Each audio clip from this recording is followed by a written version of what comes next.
Então passamos ao modernismo, international style, estou a simplificar, pós-modernismo, deconstrutivismo, e agora estamos aí num tema arquitetura sustentável, sustentabilismo. O que é que achas do termo? Arquitetura sustentável. Quer dizer, eu acho que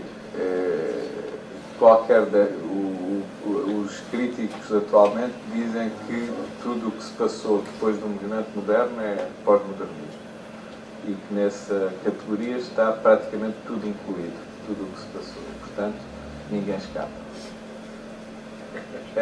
Desconstrutivismo também é um pouco assim uma espécie de condição do nosso tempo, que é um tempo em que já também caracterizava o pós-modernismo, portanto, provavelmente o desconstrutivismo também é uma subsecção do pós-modernismo, que é uma certa descrença no progresso, que informa o pós-modernismo, deixa de se acreditar que a modernidade, no sentido tecnológico, nos possa levar tão longe como se pensava na altura, também porque ela falha, em uma série de aspectos, e então há assim estes movimentos de descrença.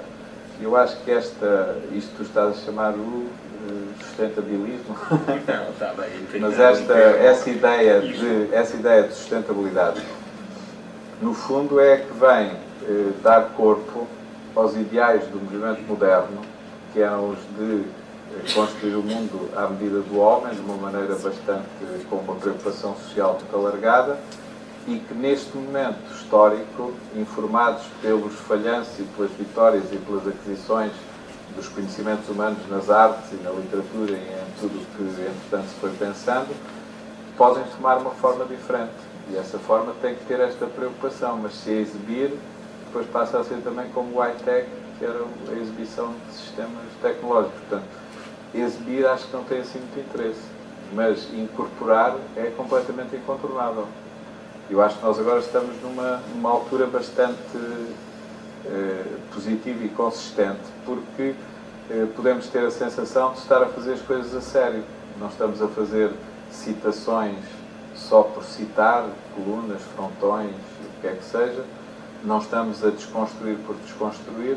Podemos ter a sensação que estamos a retomar ideais relativamente espartanos ou simples de sistemas construtivos e processos de construção de ideias e de arquitetura, quase como no movimento moderno, mas informados com uma série de outras realidades que têm a ver com o facto do planeta ter recursos finitos e nós não os podermos desperdiçar.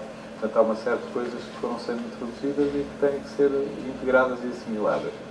E, por outro lado, o facto, eu fui ver uma exposição há um mês ou dois em Paris, que é completamente arrepiante, e que deve vir agora para outro sítio, porque ela já acabou no dia 15, mas que se chama Terra Natal, e que foi feita pelo Paul Virilio e pelo Raymond Departon, que é um fotógrafo.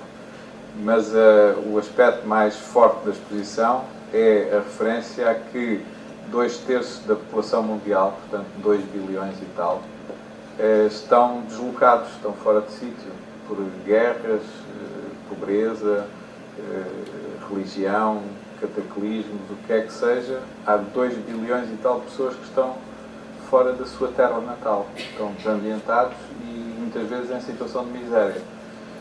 Isto é um indicador interessante para nós percebermos que o mundo está numa situação completamente horrorosa. Pode já ter estado pior, pode nunca ter estado assim, mas neste momento há problemas completamente dramáticos. Portanto, é impossível os arquitetos funcionarem sem terem em linha de conta esta situação completamente arrepiante. Portanto, não podem fazer coisas completamente light, embora isso há uns anos fosse quase a única alternativa, porque era o que estava sempre a saltar por todo lado, estilos cada vez mais espantosos, tudo sempre definido pela superficialidade. Houve um momento em que eu percebo perfeitamente a ideia e estou de acordo com ela, mas fiquei um bocado chocado há imensos anos quando o Herzog disse que os edifícios estavam tão complexos que só se podia trabalhar sobre as superfícies, sobre uma espécie de invólucros ou pele do edifício. Então começou-se a falar imenso da pele e da superfície, mas isso é uma demonstração de que o trabalho dos arquitetos estava a passar para a epiderme. Portanto, não estava a conseguir lidar com os problemas verdadeiramente pertinentes e graves e motivadores e interessantes que já naquela altura se estavam a pôr, só que não estavam ao nosso alcance. Isso é muito claro, porque, por exemplo, em Itália eu sempre tive essa sensação, cá se calhar já se está mais próximo disso, mas em Itália os arquitetos raramente conseguem fazer edifícios, raramente conseguem construir a cidade e construir os milhares de metros cúbicos que estão a estourar em Itália, que estão normalmente nas mãos de sociedades de engenheiros e de financeiros e coisas extremamente sofisticadas e complexas e que dão origem a arquiteturas bastante banais, ou edifícios bastante banais. E depois os arquitetos têm que se dedicar a stands, a coisas relativamente secundárias, porque não conseguem chegar a ao que parece ser fundamental em relação à arquitetura, que é a construção e a possibilidade de descobrir processos que consigam equilibrar o mundo nesse aspecto, na construção e na criação de espaços de suporte para a vida das pessoas.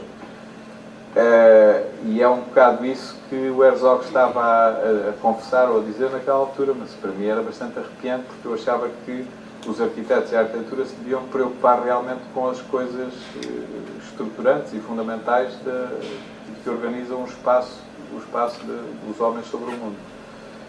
Neste momento, acho que já não estamos nessa fase, já estamos numa fase em que está tudo a ficar muito descarnado. Estamos a perceber que os jogos financeiros são de uma futilidade atroz. Aquele fatinho do administrador do banco com as risquinhas cinzentas, só se for para rir. Neste momento já ninguém acredita.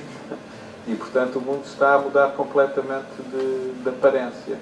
E nessa mudança, pode ser que fique mais claro que nós, arquitetos, temos um papel a desempenhar que pode ser extremamente determinante e importante e que já não é o de fazer os embrulhos, os invólucros e a pele e a decoração e a epiderme, mas pode ser refletir sobre os milhões de metros cúbicos, mesmo assim se continuam a construir em todo o mundo, e tentar racionalizá-los, organizá-los e transformá-los em coisas consistentes que possam ser sustentáveis no sentido de ser apreciadas ao longo de muito tempo e fazer parte da vida das pessoas. Há uma comparação que eu gosto imenso, que é vem na introdução de um livro do Ken Yahara, que é um teórico e designer japonês muito interessante, e ele faz a distinção entre arte e design. Diz que a arte é uma espécie de reflexão mais ou menos individual entre um artista, e só ele é que conhece as regras, e o mundo. E, portanto, é um diálogo assim, relativamente mágico. Por outro lado, isto claro que é um bocado exagerado e extremado, por outro lado, o design é a tentativa de resolução de um problema que a sociedade tem e sente, e que é relativamente claro. E, portanto, quando um designer consegue uma resposta, ela é imediatamente assimilada e aceita, porque era qualquer coisa que fazia falta, era um problema que existia. Depois eu dou uma série de exemplos. A arquitetura, em certa medida, pode-se pôr em paralelo com esta ideia do design. E o design tem uma história, tal como a arquitetura, mas se calhar no design é mais claro ver isso, de uma certa utilidade social. Nós aceitamos que o design só tem interesse, do ponto de vista histórico e real, se vier realmente resolver um problema que as pessoas têm. E a arquitetura é a mesma coisa. Quer dizer, nós vamos certamente deixar cair imensas fantasias que no momento parecem muito interessantes, do desconstrutivismo e pós-modernismo e o que é que seja, bulbs e não sei o que por aí adiante. E vamos depois percebendo a pouco e pouco, com uma certa distância, o que é que foi importante em cada época, em que aspectos é que a arquitetura foi, na verdade, realmente avançando. E no design e nas outras atividades. E eu acho que só essa área, que é de um certo radicalismo no sentido de se estarem a resolver problemas que são problemas mais ou menos globais, embora possam ser particularizados, só essa área que vale a pena. O resto é assim, uma espécie de flutuação de formas e de possibilidades, mas que depois acabam por voltar para o sítio de onde partiram, que é uma certa fantasia e imaginação que muitas vezes se fecha em círculo fechado.